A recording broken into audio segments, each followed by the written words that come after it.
আসসালামু আলাইকুম। এখন শুনবেন সংবাদ শিরোনাম। রামপুরায় কার্নিশে ঝুলে থাকা তরুণকে গুলি ও 2 জনকে হত্যা মামলায় ডিএমপির সাবেক কমিশনার হাবিব সহ 3 পুলিশ কর্মকর্তা মৃত্যুদণ্ড। 2 জনের পুরের ভাঙায় আধিপত্য বিস্তার নিয়ে তুমুল সংঘর্ষ। মারামারিতে জড়ায় 2 ইউনিয়নের 15 গ্রামের মানুষ। মহাসড়ক 5 ঘন্টা বন্ধ থাকায় ভোগান্তি।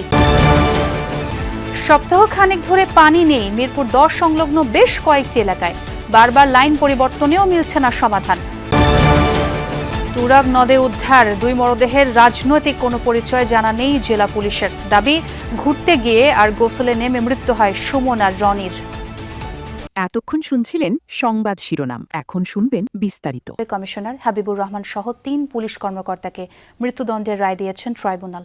বাকি 2 পুলিশ কর্মকর্তাকে যাবজ্জীবন ও 20 বছরের সাজা দেওয়া হয়েছে।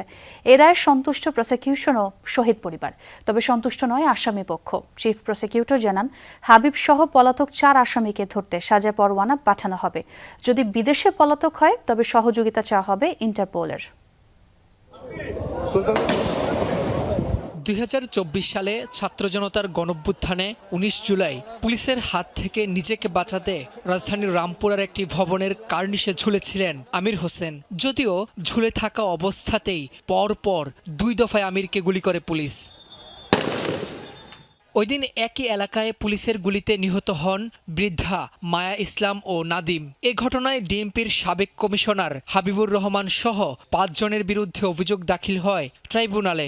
তবে গ্রেফতার হয় শুধু এএসআই চঞ্চল চন্দ্র সরকার। এ মামলায় বিচার শুরু হলে গুলিবিদ্ধ আহত আমির হোসেন সহ 14 জনের জবানবন্দিতে উঠে আসে রামপুরা এলাকার হত্যাকাণ্ডের বর্ণনা।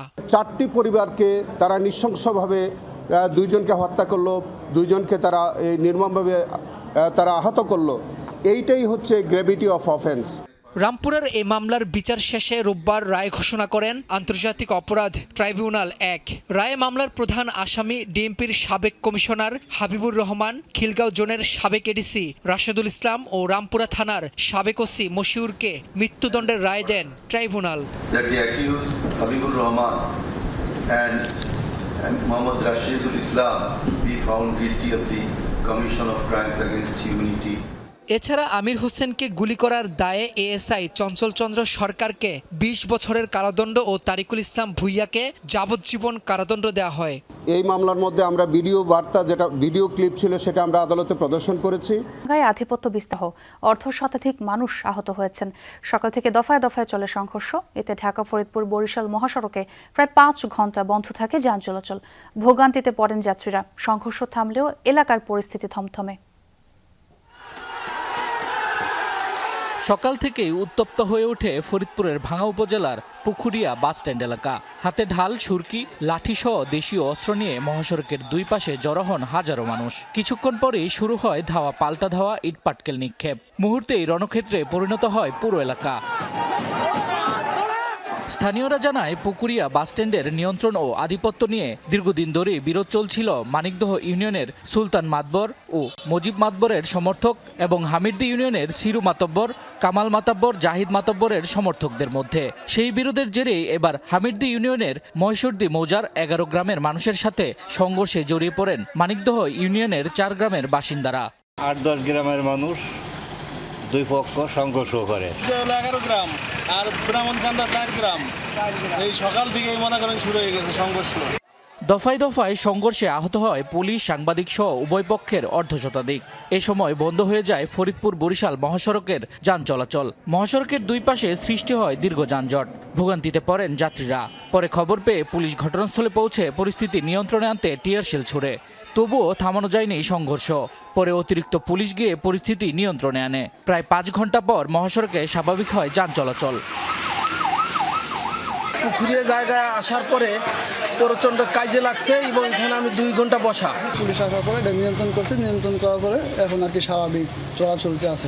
আমরা উভয় পক্ষই কি নিবৃত্ত করতে চেষ্টা করেছি, অলরেডি পক্ষ দুদিকে চলে গিয়েছে, এখন পরিস্থিতি স্বাভাবিক।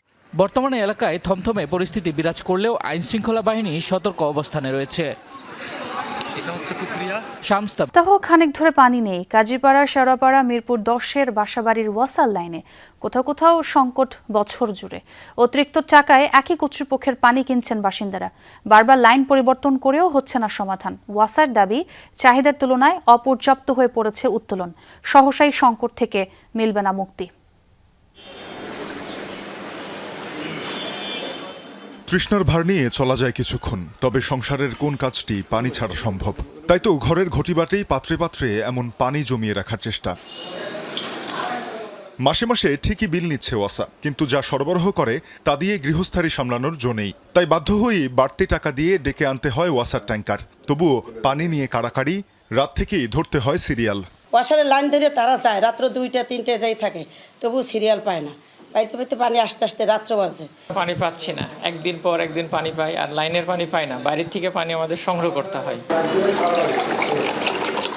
ঢাকার কাজীপাড়া পূর্ব মণিপুর শেওড়াপাড়ার বাসাবাড়িতে পানির সংকট দীর্ঘদিনের কোথাও পানি আছে কোথাও নেই ওয়াসার লাইন সংযোগ পুনর্সংযোগে এই ভজঘট লেগেছে বলে অভিযোগ বাড়ি মালিকদের ব্যাখ্যা চাইলে ওয়াসা বিরাট বড় ব্যাখ্যা দেয় ভাকুরতার পানি ওই গুলশান এলাকার বড় প্রজেক্টের অসুবিধা এদিকে পাম্পের পানি স্তর নিচে নেমে গেছে কিন্তু তারা তো ভবিষ্যৎ চিন্তা করে বসাবে পাশের 2 মাসে 3 মাসে পানি আছে আমার পাশে পানি নেই পাইপের স্লোপিং এর কারণে একে তো পাইপে পানি নেই খালের মতো অবস্থা যেদিকে স্লোপ ওদিকে পানি যাচ্ছে চাহিদা মতো সরবরাহ নেই এলাকার পাম্পে মাসখানেক ধরে চলছে রিবোরিং এর কাজ পাম্পের লোক ঠিকমতো পানি পাওয়া যায় না এই কারণে খুঁজছিলাম আমরা এখন ড্রিলিং স্টেপে আছি এরপর হচ্ছে গিয়ে আমরা জেটিং স্টেপে যাব তারপর পাম্প ইনস্টল করে পানি পাওয়া যাবে আশা করা যাচ্ছে যে 1 মাস লাগবে মিরপুর 10-এর বিভিন্ন সড়কের বাসিন্দাদের একই অবস্থা আপদকালীন সমাধানে প্রতিদিন 3200 লিটারের 199টি ট্যাঙ্কার কাজ করছে এলাকাগুলোতে কিন্তু দুই মরদেহের রাজনৈতিক পরিচয় জানে না ঢাকা জেলা পুলিশ এ বিষয়ে খোঁজও নেয়নি তারা কারণ হিসেবে জানিয়েছে পরিবার যেহেতু অপমৃত্যু মামলা করেছে তাই সেটি মাথায় নিয়েই পরবর্তী ব্যবস্থা নেওয়া হবে পুলিশ দাবি করেছে পরিবার নির্ভয়ই মামলা করেছে এদিকে ডিএমপি দাবি করেছে তাদের আওতাভুক্ত এলাকার মধ্যে কোনো মরদেহ পাওয়া যায়নি আশুলিয়ার তুরাগ নদ থেকে বৃহস্পতিবার রাতে কিশোর মোহাম্মদ সুমন মিয়ার মরদেহ উদ্ধার করে পুলিশ এই ঘটনায় আশুলিয়া থানায় অপমৃত্যুর মামলা করেন সুমনের সৎ ভাই সালাউদ্দিন মামলার এজাহারে বলা হয়েছে গত বৃহস্পতিবার পিকনিক করতে বন্ধুদের সঙ্গে ট্রলারে করে তুরাগ নদে গিয়েছিল সুমন ট্রলার থেকে নামার পর নদে পড়ে যায় সাঁতার না জানায় তলিয়ে যায় পানিতে আর 24 জুন সাভারের রয়্যাল সিটি খেয়াঘাটে গোসল করার জন্য ডুব দিয়ে আর ওঠেনি রনি মামলার এজাহারে এরকমই লেখা হয়েছে বলে দাবি পুলিশের আর এজাহারের এই বক্তব্যকেই মেনে নিয়েছে ঢাকা জেলা পুলিশ বিকালে জেলা পুলিশের কার্যালয়ে এক সংবাদ সম্মেলনে এসপি জানান পরিবার নির্ভয়ে এই